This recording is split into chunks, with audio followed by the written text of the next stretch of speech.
Hello, this is Deacon Larry, and this is Renewed. In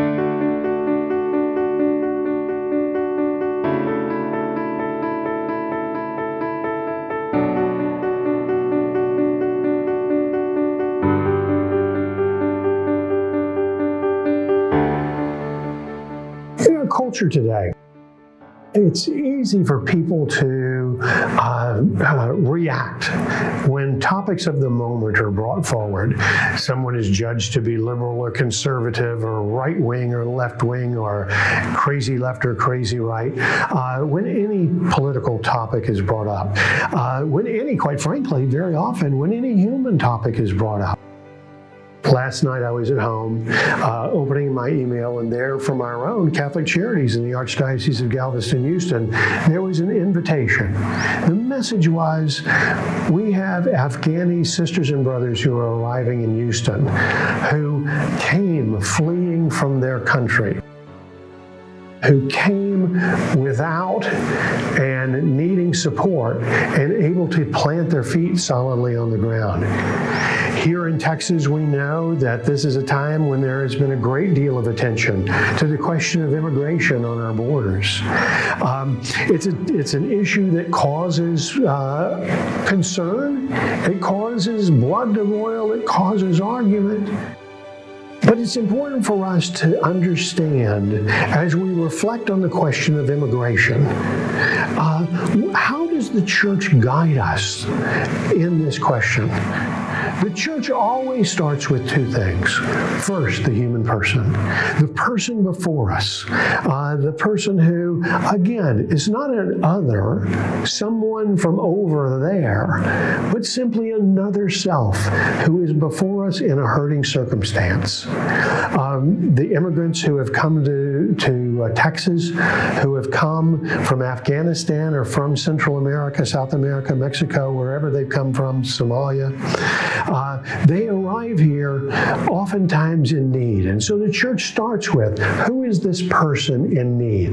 This person with a name, this person with a story, this person with a family. The second thing that the church reminds us is that no one leaves their country without pain. That we often talk of our motherland or our fatherland, that our country has some natural connection to us. And when we leave, there's always something of a loss. So everyone who comes has a loss. Now, it's easy to say, Deacon Larry's lost his mind. He's telling us to have open borders. But that's not what the church says. The church says that the world was created by God for human persons to inhabit and to enjoy and to live and to be fruitful.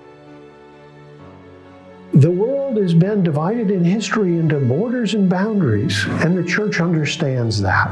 It understands the notion of a sovereign nation. And so the church says to us, we have to hold these things in tension. The interest of human persons who are hurting and seeking a better life, and those who, the interest of a sovereign nation to its own integrity. So the church doesn't suggest that we have open borders. It says that we must figure out how to adapt and adopt to be able to welcome those who are seeking a better life for themselves and their families. It's a complex question for which I don't have an answer. What I do know is that we have sisters and brothers made in the image and likeness of God who have a story, have a name, have a family, left a country, and arrive here. And so the church says to us, as we look at our sisters and brothers, that we can look at them with fear or we can look at them with hope. We're reminded of the first chapter of the book of Exodus. If you ever take up that book and you read that book, it tells the story of the end of the Hebrew people. Joseph had come, his brothers had followed him into Egypt. And the first chapter of the book of Exodus begins with, the Egyptian people enslaved the Hebrews because they were afraid of them. They were afraid they grew too numerous and would take up weapons. But what does God see? God sees a hurting people needing liberation. And so he sends Moses in order to liberate those people, to lead them to a land flowing with milk and honey. Sisters and brothers, the bottom line is that God's desire for all of us is that we have. Jesus told us in John 10:10, His desire for us is to have life and to have life to the full. Difficult as it may be, hard as it is politically to sort our way through this, the church calls us not just to throw up our hands, but to throw up our prayers, to throw our hearts towards those who have come to us in need, seeking a better life.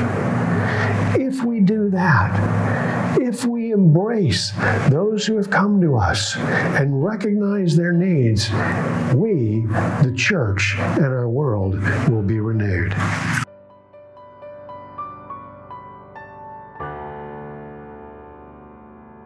Please like, subscribe, or comment below.